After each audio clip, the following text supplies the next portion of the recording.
Welcome to LOA Today. I'm Walt Thiessen here with Joel Elston and Alex King. Today is Thursday, July the 25th, 2019. It is 8 a.m. in New York and 5 a.m. in Los Angeles. That's 1 p.m. in London and 9 p.m. Tokyo, 10 p.m. in Sydney, Australia. Wherever you are in the world, thank you for joining us for another episode of LOA Today, your daily dose of happy. And I'm happy that our good friend Joel is back after a bit of I guess we can't really call it a vacation. We'll call it an extended dealing with other issues thing so he can come back. How about that?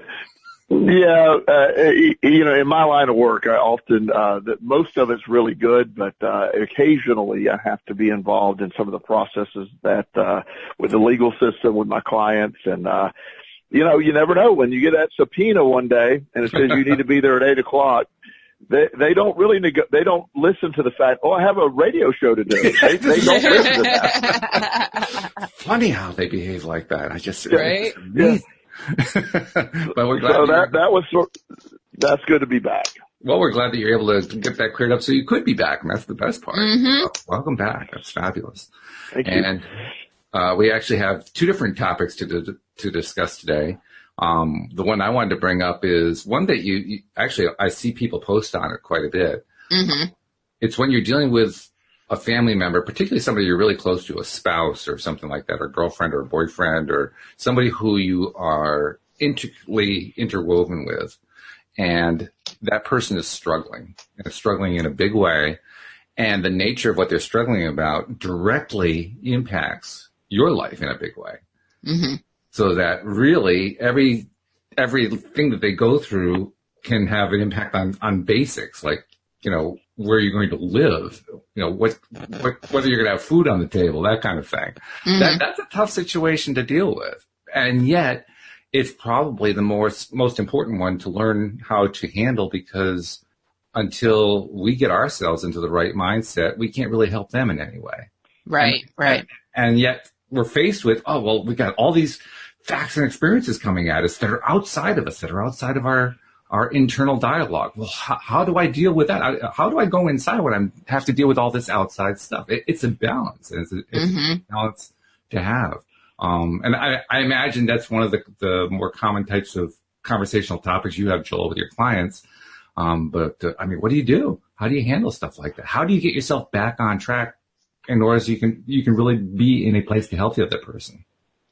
Well, and that's probably the I think in life in general, that's what people deal with the most when these scenarios come up. And there's a million different versions of it, but the idea that, that in everything that we do in a day, and the basis of where we go to is you have two, I want to oversimplify part of it, is things that are in your direct control and things that are not.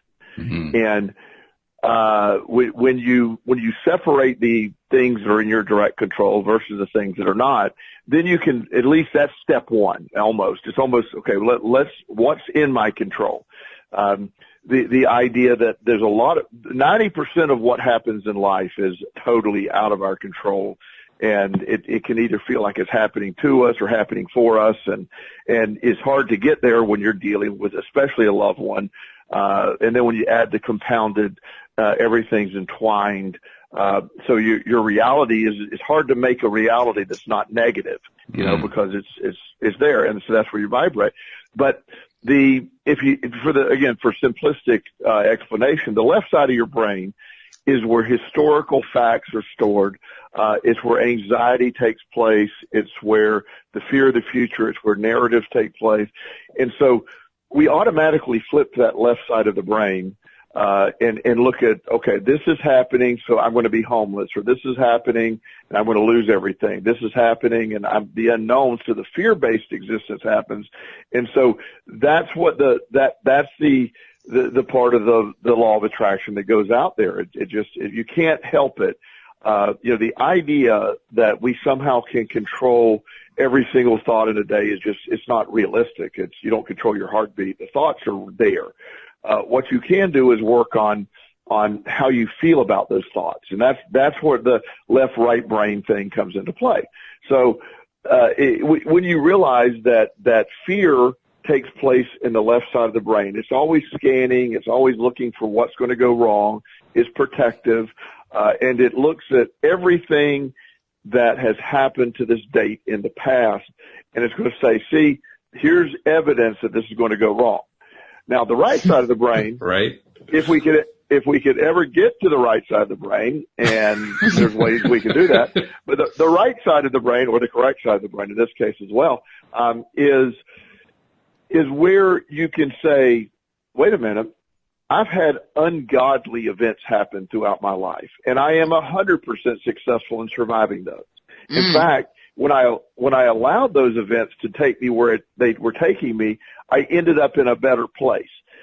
For me, the idea that, when they shut the jail door on you, and after that really exciting body cavity search,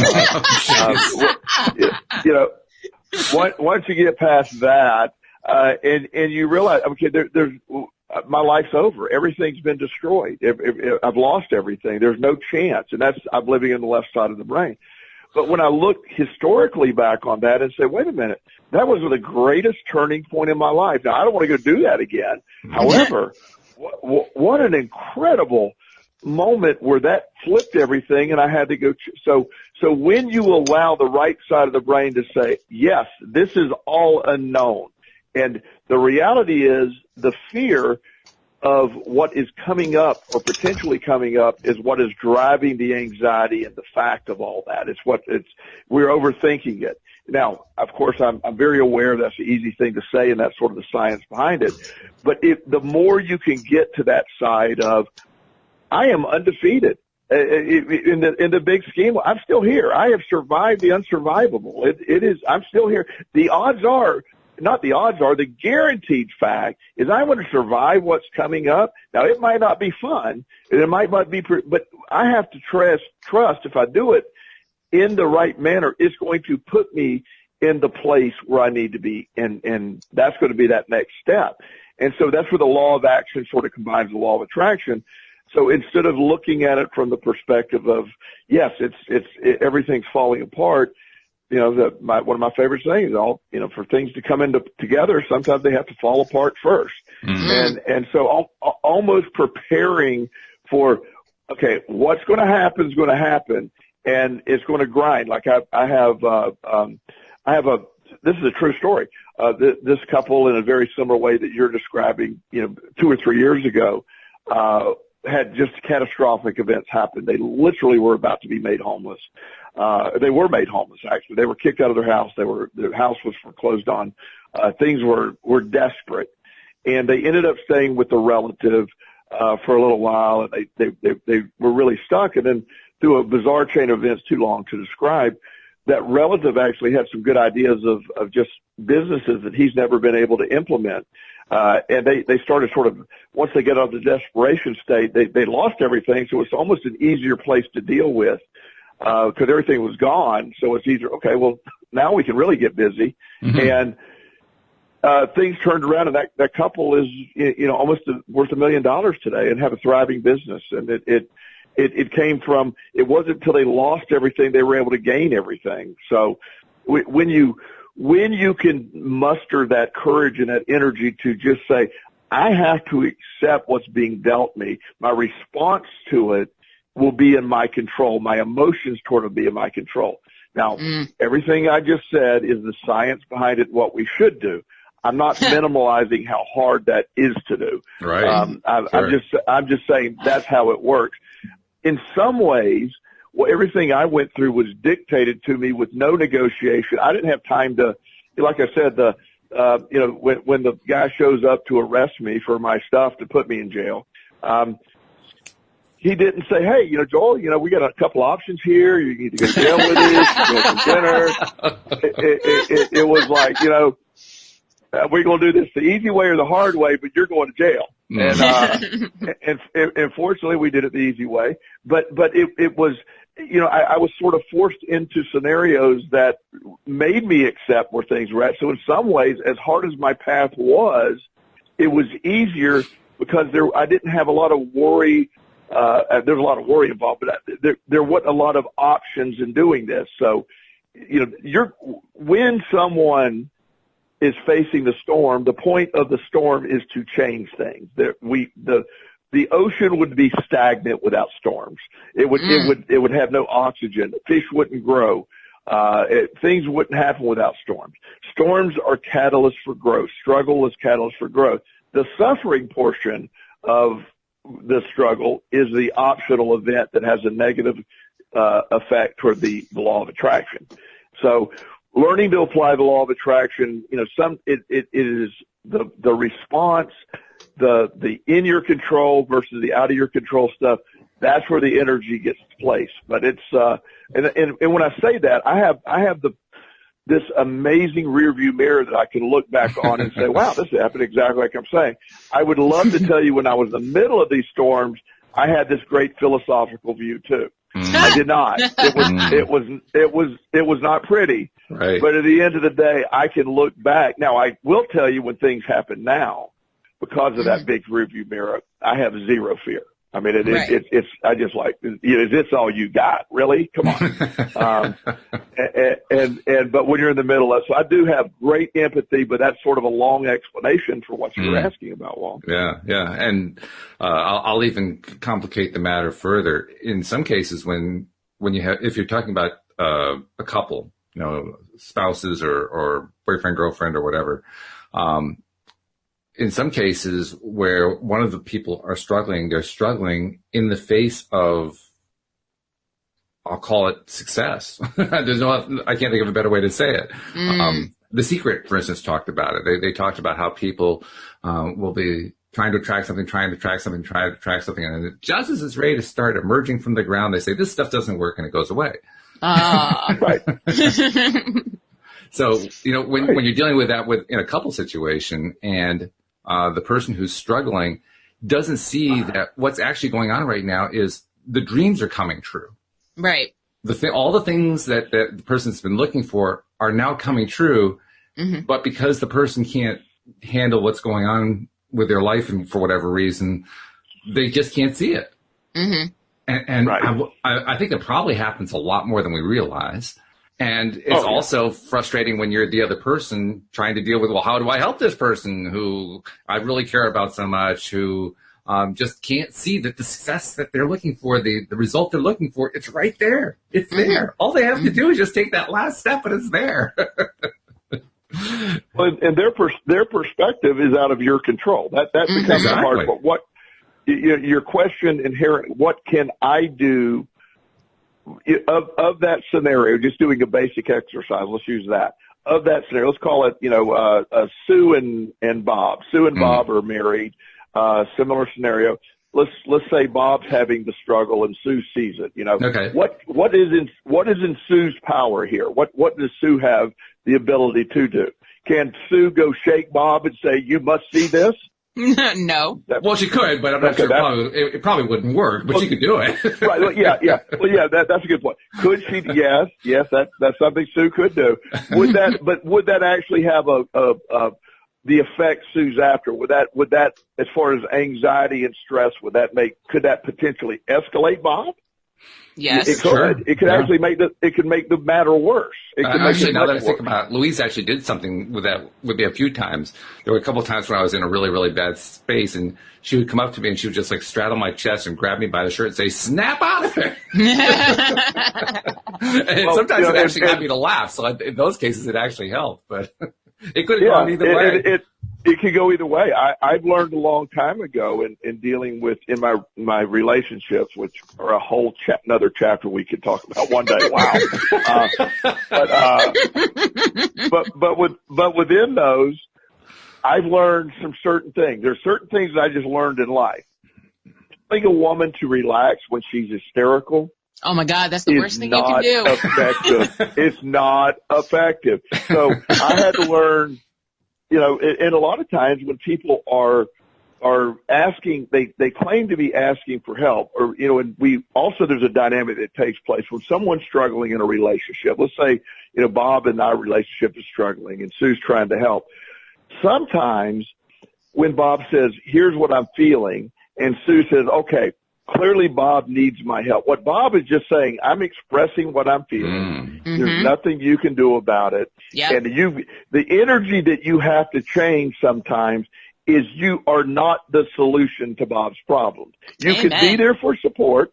You could be there to help Bob. You could be there in the sense that in helping means let Bob get to where, Bob's going to get. Bob has to, the law of attraction is responding to Bob's stuff. And so when you're running and trying to fix it, then when I'm desperate, when you get stuck on one outcome, when you're looking at it through a left-sided brain, anxiety-filled world, somebody coming up to you and trying to solve it just doesn't work. You have to allow that person to go through it. And now you do that, the part that's in your control is the energy you vibrate of, I love you, I'm here for you, you let me know what you need me to do, but I've got to go do my stuff, my manifesting, I got to do my version of all this as well. But I'm here for you 100% when you get there.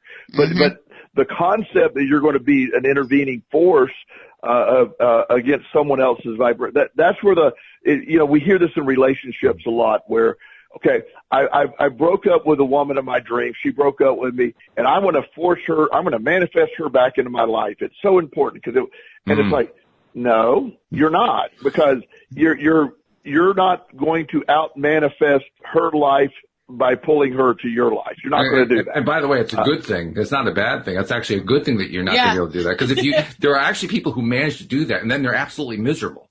Of course.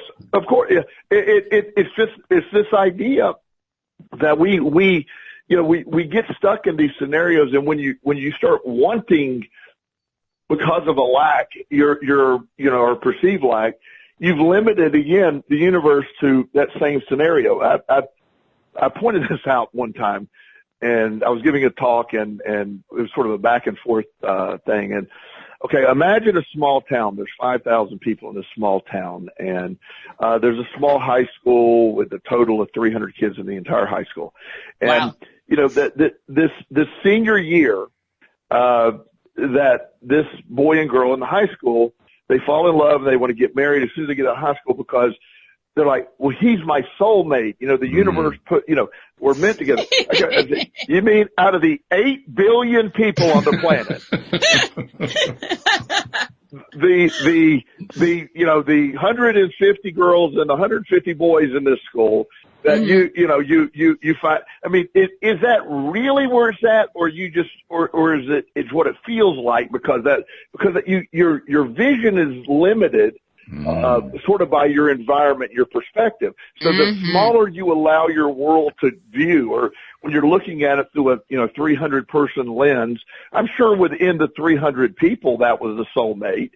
But to understand the concept that there's nobody better on the planet, or there's no other scenario better, is limited by the vision. And when we get stuck into this level of abyss, so to speak, the world's real small, and it gets down to choices that are, it's either this or that, and you're like you're saying, I can step back and go, are you kidding? The one thing I had to stop telling people this, because it was perceived so mean when I said it.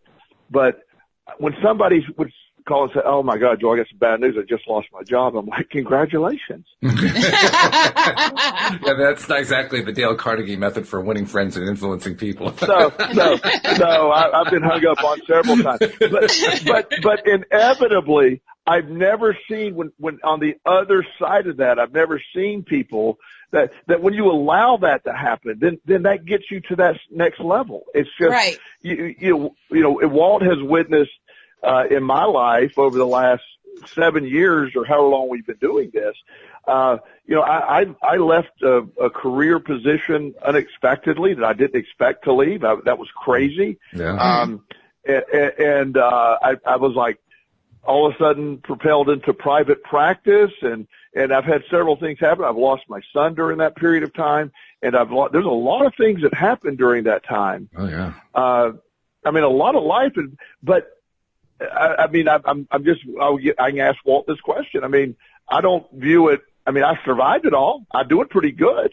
Mm-hmm.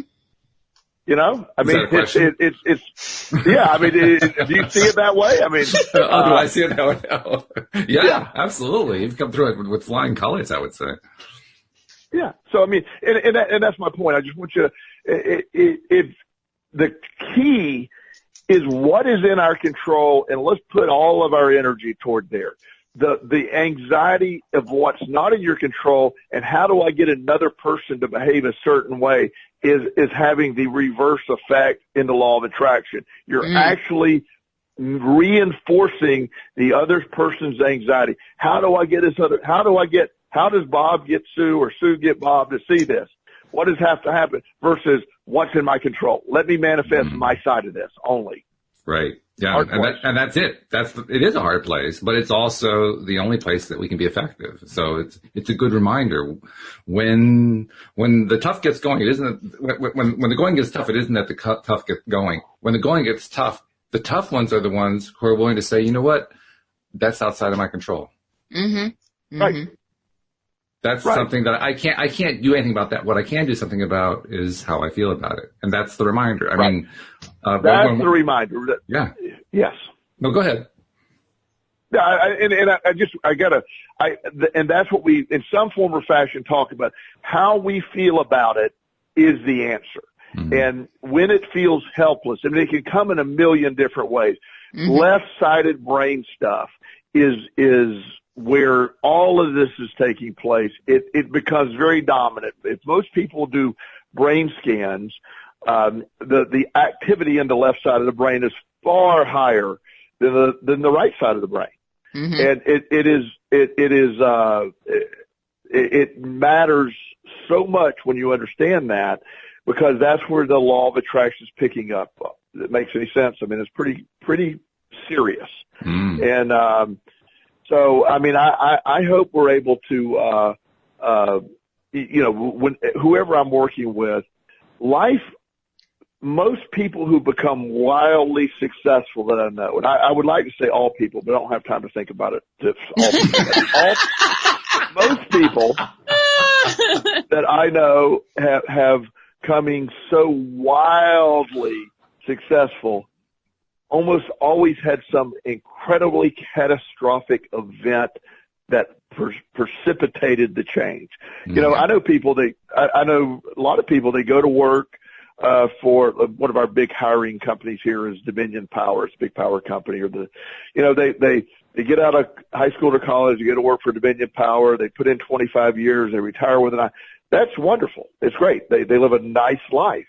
But the people that are cranking it out and really doing it had train wrecks in their 30s. You know, they were horrible events. All these things happened, lost multiple jobs. They became entrepreneurs. You know, it just depends which, you know, one path. I mean, I really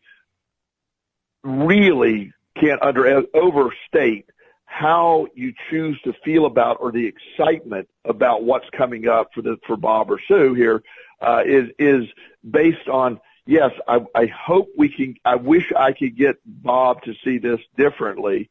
However, Sue's got to focus on how she's feeling about all this. Mm-hmm. And then that's how she can best help Bob. Mm-hmm. Which is ironic, because probably at some level Sue already knows that, but she still gets caught up in, well, I got to help Bob. I got to help him directly, physically. That's where I got to do the help. When in fact, the best help she can give him is energetic and emotional, and working on herself to get herself into a better vibrational place. Compared to what we're used to in our day-to-day lives, that's very counterintuitive. Yeah. Because we really grow up and live in a world where we are taught in so many different ways, not directly, just through the experience of living here. We are taught, if you have a problem, you have to deal with the problem physically. You have to deal with it in the physical, real world. You can't bury your head in the sand. You can't. I do it every day. You do it every day. Are you an expert head barrier? Is that what you are? I mean, I try not to be, but yes, I will cancel a day if I need to. Like straight up. That's not a bad policy, actually. Yeah, no, it's like, okay, you know what? Today's not working out. All right, I'm canceling it. I'm going back to bed. I'll start over tomorrow. Now, there are going to be a lot of people who will say, you can't do, you have responsibilities. You can't just. You just can't do that. You can. You can put things on pause for a second. And there's a pause button in life for a reason. So in other words, there's an easy button with staples and there's a pause button. So now we know we have 2 buttons. That's good. At least 2 buttons. At least 2 buttons. Joel, I got to ask you, how many clients have trouble putting life on pause? That sounds like it's very much outside of the norm. Well, yeah, I mean, I know metaphorically it sounds good, but again, in reality, I mean, life's happening, and the problem of how we it's happening real fast during the day, and it's going on, and being able to take a breath, and it's really hard to do. Mm-hmm. But it becomes it becomes something that it's sort of it's what we're teaching. It's what we're after. There's a couple of things that I'm always doing books and different things. And I'm like, every week I have, it's the best book ever. And I'm always saying to do this, but, You have your own book club. It's fantastic. I do. And so, I have, there's a book right now that I'm really into. It's called Atomic Habits, and it's really a good book that it's breaking down how to change habits, and it's not atomic in the sense of nuclear bomb. It's just at the most microscopic level. Right. Little teeny changes daily make massive changes, like compounding interest on money. It does that. And so, and the only reason that I think that's so important is when we as people who are learning to sort of go through the day and put it on pause or learning how to not do it. I mean, you need a set of tools that how do I get there? What is this? Because the life's happening and your responses are conditioned.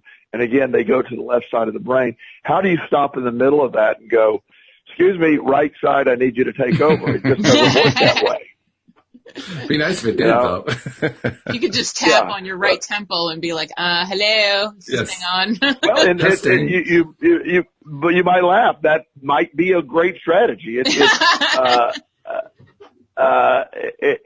so what I like about it, one of the things I've gotten into is one of my books, recently, it talks about, I do it when I wake up in the morning. One of the first things, probably the first or second thing I do is I do a 15-minute mantra meditation. It's real easy. You can't do it wrong. And then in the middle of the afternoon, or usually about 2, I can do it in my office. I can do it in my car, not while driving, but, with the car parked. I do another one. And it's these resets. If I need to do a third one, I can. And it's become an amazing tool for me. And it's helped on so many levels, but you have to be able to get to a point. I mean, you can't go from DEFCON, again, 1 or 4, no, which one's good or bad. You can't go from the DEFCON 1, you can't go from DEFCON 1, and all of a sudden say, let me go meditate. It just doesn't, but you can learn to get there, but everything else is sort of a slowing of it. And then once you sort of master it, it becomes a lot easier. But what we're talking about is work, and it's always broken down into what is in your control versus what's not in your control, period. Nothing else. Yeah, that's a big deal. That's the biggest deal of it all. Yeah. It really is. So good thoughts there. We also had the topic Alex want to bring in. Before I do that, I want to make sure I get our promotional messages done. So let's get to those first. If you can tell that it's always the same thing every day, that it's always different. Every day is different. It's the same thing. All the topics are different and the approaches are different, and yet they're all about the law of attraction.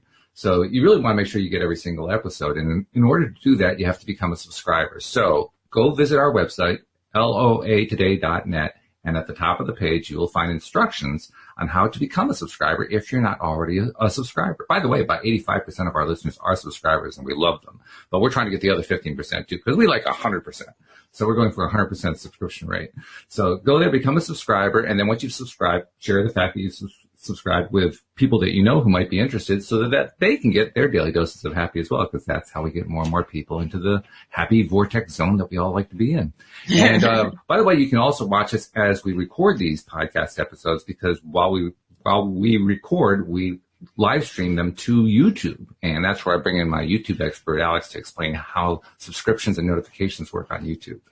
Well, you go to YouTube and you search LOA Today podcast videos. And once you've done that, you will hit the subscribe button. And next to the subscribe button, there's a little bell, and you hit that bell and click on always. So you will always be notified when we are live. And you'll also get notifications whenever we put out like the next episode of The Grass is Greener, which Joel, I don't know if you heard, but we launched that last Friday, the first episode. And Alex, cool. I can tell you too. I talked to Cindy about it yesterday. Uh-huh. Cindy was in the live stream audience. She was listening to it. Now, Cindy, like Joel, is a life coach. She knows the law of attraction inside and out. Mm-hmm. We shocked her with the ending. Yay! She was so surprised by the ending, and she said, "I shouldn't have been. I should know better." But everything was just going along swimmingly, and then boom, plot twist. I live for plot twists. And it was a good plot twist. I got to tell you, Joel, we really played up a law of attraction theme in the first episode, which is actually laying the groundwork for what happens in the rest of the series. But we didn't talk about law of attraction. We didn't even use the phrase law of attraction. Nope. We used attraction. We used that word, being attracted, but that was about it. Mm-hmm. But we displayed it. We showed it and showed how it played out in one person's life, or actually the life of a group of people. Mm-hmm. And it even as you're writing it and even as you're listening to the episode play out, I mean, on the one hand, you're saying, wow, that sounds so familiar. That sounds like, yeah, that's what the way life actually goes. And on the other hand, there's a little piece of your brain saying, wait a minute, there's something going on here. There's a pattern here. I recognize the pattern. So, yeah, Joel, I'll have to recommend to you to hear that first episode so you can stay on top of it with us. But that's how you find out, folks, about what's happening. Yeah, I'll send you a link to it so you can actually hear what it sounds like. Yeah. Be good. Yeah, I'd like to hear that. Yeah. But that's how you get notified about when the next episodes come out. So make sure that you're staying tuned to LOA Today, because we always let you know when the next episode of The Grass is Greener comes out. Facts.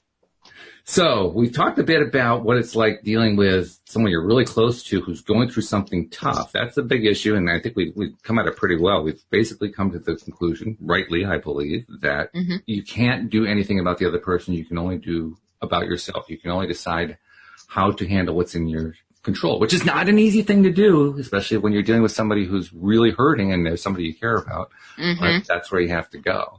But that, of course, is not the only possible issue. There are millions of issues that we deal with. You had another one in mind. What were you bringing to the table today? Today, I was bringing to the table, because I was watching Catfish this morning, that, there are certain people that are going through life and unintentionally are catfishing other people. And you have to define the term for us older folks, what catfishing is. Let me break it down. So a catfish is someone who intentionally portrays themselves as another person, or just not who they really are, and online, obviously, to attract a relationship of some sort. Yes, so that's what a catfish does. But in another sense, like people who, and I've gone through this in life, they wear a mask, like, to deflect from how they're really feeling, and I feel like that's catfishing the real people in your life. Sure. It's because it's like you're not showing your true feelings. You're not showing what's really going on, and that you can't get help that way. So my question is are you the catfish in your life? Ooh. And Joel, I have to ask you, have you run into the term catfishing before? Because Alex had to explain it to me the first time she used it with me. I had never heard it before. I've actually heard it, never really quite understood it or looked into it. But yes, I've heard it before, but I didn't really know much about it. Yeah, yeah. So now that we have at least a definition in place, what do you do with that situation as the coach? Well, I mean, my initial is probably anticlimactic, to be honest with you. find another person. I mean, get rid of, when there's a term that's related or similar to that in the clinical terms called gaslighting, where it's related to that same thing. That if somebody who's catfishing has some type of personality issue or disorder going on, where they're trying to present an image or something to attract, and so when but in a different way, like you're saying, are we our own cat? Do we? I believe our attitude, that internal dialogue of who we are, is a little different subject than that, which I think is what you're asking, if I'm getting it, which I do believe we have when we're children, we have a little, we have this little teeny brain. It's loaded, it's being loaded with information just like a computer, with our surroundings, with our parents, our TV shows we watch, the environment, the political, again, growing up in inner city Baltimore has a different programming than growing up in, the Upper East Side in New York City, or a rural town in Alabama. One of the things that I think, you look at, and now I'm going to go out there a little bit, but I'll come right back, you'll see it like politically, that from a life coaching sort of social science standpoint, it would be impossible to expect someone who grew up in Birmingham, Alabama, in a very Southern Baptist white culture to have any understanding whatsoever of someone who grew up in a different culture. Now, you hope we could ever get to a point of accepting there's a different view because of different environment. And that's the answer to our solution. That's the solution to our problem with our country. If we can ever just quit fighting over all this stuff and just accept there's just multiple views, and let's go that way, that's awesome. But we have a hard time doing that. Now, much the same way, when are we our own catfishing type mindset to ourselves, we develop a personality, again, with our programming and our environment, and there's what we want to be, and it's based on fears, anxieties, hopes, dreams. There's a million different things going on. But to be the person that we are we true to ourselves? Are we true to who we want to be? One of the things that happens a lot of times to teenagers in particular is they don't know who they want to be. So they're performing to an audience. They're performing, well, I'll wear this shirt because this guy thinks it's cool. My hair's long or short, either because because everybody else is going the other way. There's a lot, or I want to be like everybody else, or I want to be the opposite of everybody else. One of my funny things I've done several times is I wish I'd have videotaped a few of these, but like if I see some really goth kid sitting on the bench somewhere, like at a mall or something, I'll literally go sit right by them and point out in a very kind, laughingly way that I find it ironic that your rebellion against society is to dress like everybody else who's rebelling against society. So ironically, so ironically, your statement of "I'm not a conformist" is conforming to the image of a nonconformist. I love that. Of course, they look at me like, who are you and why are you sitting by me? Yes. I'd be like, stranger danger. Yeah. And I just can't believe it. But just to see the reaction is like, this makes, what's happening. But you should definitely have somebody videotape that. But when you process all that, when you understand where that comes from, is we're in this, cycle of, are we true to ourselves? Are we sabotaging ourselves? Who are we? I mean, that sounds like a big existential question there. Who are we? But you don't know. I remember early when things were coming back and, things had gotten out of hand in my life and in my addiction, and I was early in my recovery. People say, what kind of music do you like? Or what do you, and I'm like, I liked what everybody else liked. I liked what the norm was. And I have a very weird taste in music, and it's just a bunch of different kind of music. And so me to be comfortable in around people that didn't like that kind of music or whatever. And then when I've sort of become comfortable myself, I could then be true to myself and not allow myself to just sort of be whatever the committee said I needed to be. And so that's a big thing in life. It's sort of that awakening. A lot of people would call that sort of transcendence in life, when you can get to a place where you're true to yourself and sort of celebrate your differences instead of focusing on trying to, when you can be really authentic, then you're not at that place. But that catfishing concept to ourselves is more of you're playing a role that you think you want to be versus your true authentic self. And it just, and that's a big difference. And so it's when you can be congruent with who you are versus the image of who you think you should be. And once you can sort of reconcile those two, that's when life gets a hell of a lot easier. There's also a fine line there, and I'm realizing it as you're describing what you were just describing very well, I might add. And that is, we can take on a face, so to speak. We can take on a personality. We can take on somebody that isn't who we currently are for one of two reasons. One, we can do it because we're resisting, we're fighting, we want to move away from, we're trying to say, oh no, I don't want to be what everybody else is or whatever. Yeah. But the other reason is, this is who I want to become. That's the other possibility. That was played out very recently in the movie Bohemian Rhapsody, where Freddie Mercury was basically told by his father, you are trying to be somebody who you aren't. And that is always going to work out to your detriment. Well, he turned himself into somebody who he wasn't, and that person became immensely successful. Right. So it's a really fine line. When is it going too far? Well, but that's part of the process. I mean, I do think that I've shared many times about my spiritual struggles years ago when I was young. I knew there was something. I knew there was a path. I knew there was something. I could never find it. It took me a long time to find it. But I do believe there's an authentic self that we're trying to get to. But I think we are, again, programmed a certain way. When I went to work for my father in the insurance business many, many years ago, and, me and my crazy ADD brain sitting behind a desk 40 hours a week, is not intended for my brain.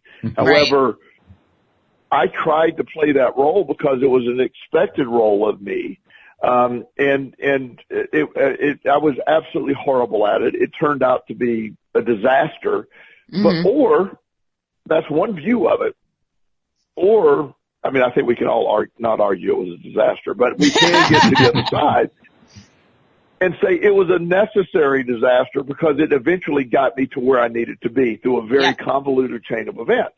So the idea that I do think we're striving to be, but I think it really works when you're striving to be who you really are. That and getting in tune with that is when it is working. And when you're trying to be something that you're not, it's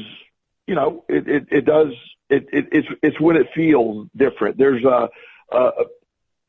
Carl Jung had a lot of, he's a psychiatrist a long time ago. And, he believed that we operate in, what we're intended to be or what our fate is or what our skill set is or, what our mission is, whatever term you want, or our destiny. And when you're not fulfilling your destiny, the difference between the two is where it feels like depression and anxiety is you're not living your authentic self. And when you're living your authentic self, you don't live with depression and anxiety and fear because you're living and you don't give a damn about what anybody thinks about you or what that image is. Everything's going to be fine. But getting to that authentic self, sometimes we, look at the 80s hairstyles. When I see some of my friends wear it's like, what the hell were y'all? My school annual, oh my gosh, what those hairstyles, they were all this, I don't know what they were trying to do. I mean, wow. But they're all the same. And so they're trying, was that their authentic self? Or, last year, Justin, my son was in 5th grade last year. About this time of year, well, it was right before the school year ended last year. And, we went on a field trip where the 5th grade went to the new middle school to see where they're going. Mm-hmm, and I was a chaperone, which is, just wacky in general anyway. Yeah. And I lost the entire 5th grade. I lost the whole 5th grade. That tracks. Yeah. There was another school 5th grade there that I had somehow commandeered, and I am leading the wrong 5th grade. And wait, you didn't notice your son wasn't there? No, because they all look the same. They all had the same haircut. They all wore the same clothes. And I realized, oh my God, wait a minute, I lost the 5th grade. And now, fortunately, the way they had it set up, they made it to where they were going. And then I did point out to them as we got on the bus, I said, just a reminder, kids, at no time were you lost. And now,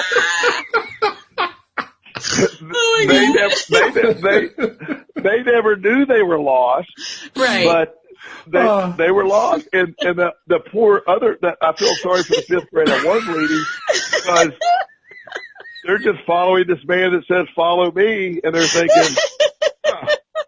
So the teacher came up and said, Are you one of my parents? I'm like, nope, I got the wrong 5th grade. So, so within that spectrum, but my which is one of my favorite stories. But one of the things the underlying thing of it, my son's 5th grade class, sincerely, they all look the same. They had the same haircut. They wore the same Hollister type shirts and Nike pants, and you know what I'm saying. And so it's like this. They do. I mean, they're because in 5th grade and 6th grade and 7th grade, the main issue is to be like everybody else. Yeah. Mm-hmm. It's when it reminds me of the Far Side cartoon. Do you remember the old Far Side cartoon of the best of all time? Oh, wonderful cartoon. But this particular one was a field of sheep. And sheep look pretty much alike, right? And there's one sheep standing up on his hind legs saying, "I gotta be me." It just illustrates that point beautifully. Oh my God. Well, you see it in political stuff where everybody, because my party believes this, then we're all doing that. Let's all behave that way or all have the same narrative. Mm. You see it in, social circles, who drives the same car, and it's just, you see this a lot, but there's this incongruence of the authentic self and who we really, really, who we want to be, who's the image that we want to be, and what we think we need to perform. And so we catfish ourselves often by portraying or thinking we need to be anything but our authentic self. Mm-hmm. And when you get there, and that's why we're all different. We all have a skill set that's different. Yeah. I was having lunch one day with one of my clients who is a professional athlete, and he is 6'9" and 290 pounds. Hey. Wow. Massive man, very athletic, very nice guy. And, I feel like a little teeny baby standing next to him. And, but at the same time, he's coming to me for advice. He's coming to me. So you see the skill set there. I'm not going to be mistaken for an NBA player. Mm-hmm. But yet he values our time together enough to fly into Richmond to spend a day with me and pay a lot of money to do that. Mm-hmm. Because I have a different skill set than he has, and my skill set support his skill set. He's on the back end of his career, and he was about ready to call it quits last year, and we started working together, and he's able to change his perspective and become exceptionally proficient and back on and signed a new big contract and doing great. Good for him. That's fabulous. Nice. Yeah. It's nice when you hear a story like that, because it just goes to prove no matter what your circumstance, even if your circumstances are seemingly good, you can go through stuff that's really rough for you, and you can come out the other side. And that's reassuring. Yeah. That's a very, very good thing. I had another thought that I wanted to follow up on, and I'm trying to reel it in as I'm talking to you. Still there. I know it's out there. It's got a catfish on it. But Oh, the dad jokes. Yeah, well, yeah, you can't live without dad jokes. No, you can't. You can't. No, but what I'm trying to get to is the idea that when we are in the midst of this stuff, I find it useful. Mm-hmm. This is me speaking. This is not necessarily going to be for everybody, but I think it's really useful to look at what Abraham Hicks talks about. This is what I really love about what Abraham teaches. Mm-hmm. They teach us when we were just talking about how you can have a person who is trying to be somebody that they're not currently. They can do it either for the right reasons because it feels good to go in that direction, because it feels like, yes, that's where I need to be. That's my true authentic self. That's where I am right there. Or it can be somebody who's actually trying to get away from their authentic self. Mm-hmm, Abraham says, all you're really doing is you're deciding between what it is that you like and what it is that you don't like, between what it is that you prefer and what you don't prefer. Mm-hmm. And I think, wow, that just clarifies it in one phrase so much better than anybody I've ever heard. I just think it's a wonderful way to understand it. So, my reaction is if I'm dealing with a catfish is, well, do I like it or don't I? Well, that's what I said in the very beginning. And you know, whether it's someone else doing it or doing it, you know, at some point, just what do you like? What do you? I don't do a lot of drama anymore. In fact, I don't do any drama. And if somebody tries to bring drama into my environment, I just like, no, it doesn't happen. It's not going to happen. I don't allow that. I have a relative the other day that has some minor criminal charge or something, and he's been arrested, and his what my other cousin called and said, you know, can you bail him out?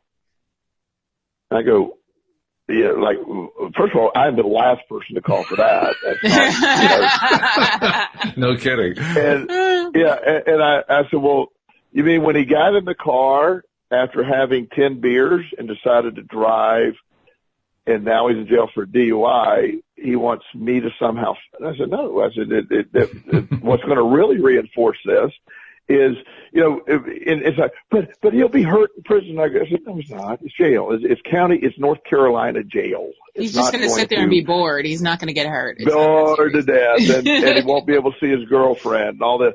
So all of this is going on, but at the same time, she tried to draw me into the drama of all this. Right. And I just blocked her number. She said, well, you know, we're family. And I go, not really. I mean, we're not really. You're like a third cousin or something, you know.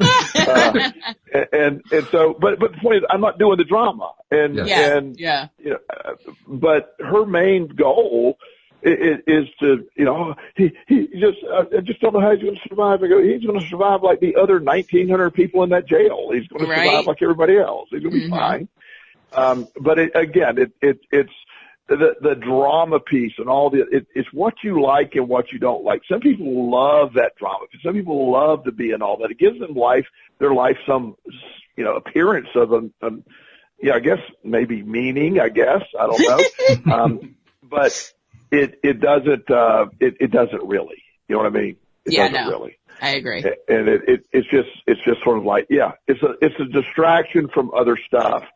But at the end of the day, we you know, so focusing on where we're at is such an amazing, right now, authentic me, what I like, live with what you like. And have the first step, Walt, is, and I think we've heard this over the years, you'll be surprised that people, they have a lot of things they don't like, but they don't know exactly what they do like. Yeah, no kidding. And so learning to really, you know, it's one thing to say, well, do what you like. Well, if you don't know what you like, then we got a problem. Yeah. You have to figure out what do you like? What do you really want? I don't tell me what you don't want. Tell me what you do. Like when I ask somebody with the relationship thing when they come in, I said, what do you want? Well, I'll tell you what I don't want. I'm going to go, okay, well, clearly that's working because you keep tracking that every day. Clearly that's working. Clearly that's working because we know the law of attraction is working for you. So now how do we rearrange it? Tell me what you do want. And you won't be shocked, but it's really shocking to me sometimes that people don't really have any idea what they want. They know what they don't want, but that's what they keep inviting.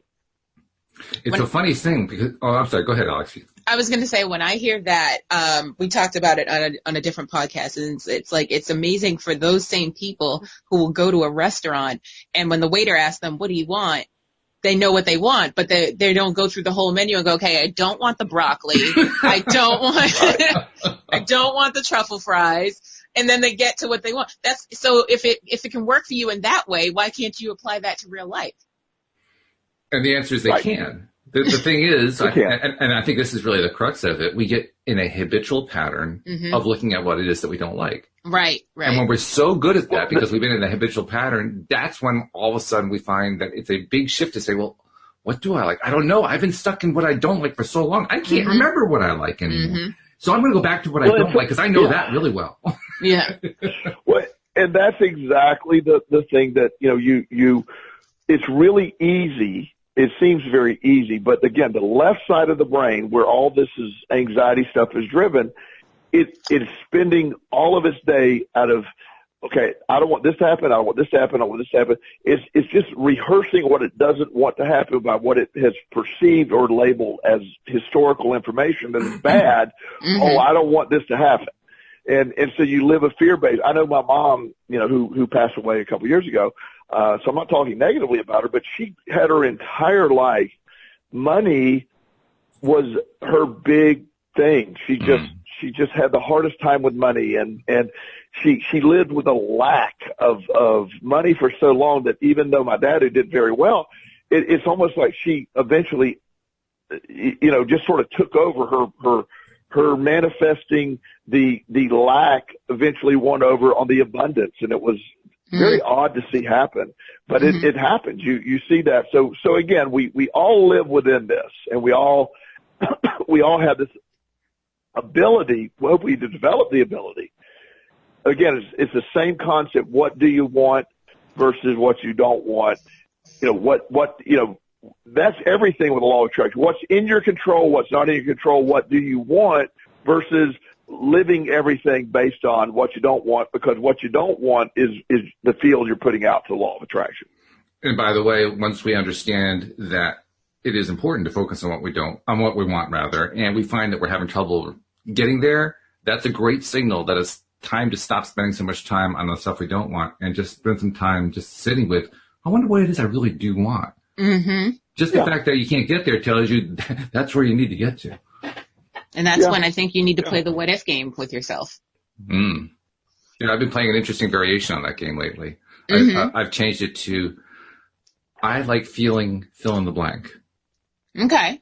I like it. So like when I take my daily walks, I'll be out there, just recharging my batteries, so to speak. Yeah. And one of the ways I'll do that is I like feeling the way I feel when I look at a blue sky. I like feeling the way I feel when I look at the green trees. I like feeling the way I feel when Louise and I go out for a walk together. I like feeling the way I feel when I get the new job that I'm looking for. I like the way I feel when the money comes in. I like the way I feel when my relationship improves. I like the way I feel. You just keep doing it. Yeah. You turn it into a rampage. When you turn into, it's a very powerful thing to turn into a rampage, doing something like that. I like it. Yeah, it's good. I like it. Good idea. Yeah, I'm still practicing. I'm still working with it, but I'm realizing it's a very powerful combination. Abraham talks about it in terms of wouldn't it be nice if, which is good. I kind of like this one better because it's reminding me, what do I like? Oh, yeah, I like this. Why do I like it? What feels good about it? Oh, I like it because it feels X, whatever X is. It's a really strong reminder to say, this is what I want to reprogram my subconscious mind to start playing back to me instead of all that other tripe it's been playing all these years. So, yeah. Well, good stuff, guys. Really good. We only have about a minute left, so we got to close things up. First, Joel, I got to ask you, tell people how do they reach Joel Elston, the life coach, if somebody needs to reach out to you? JoelElston@gmail.com works, and I always love having feedback from our listeners. All right. And then, Alex, I also got to ask you, you are the expert on TV and movie spoilers. Any spoilers that we need to know about?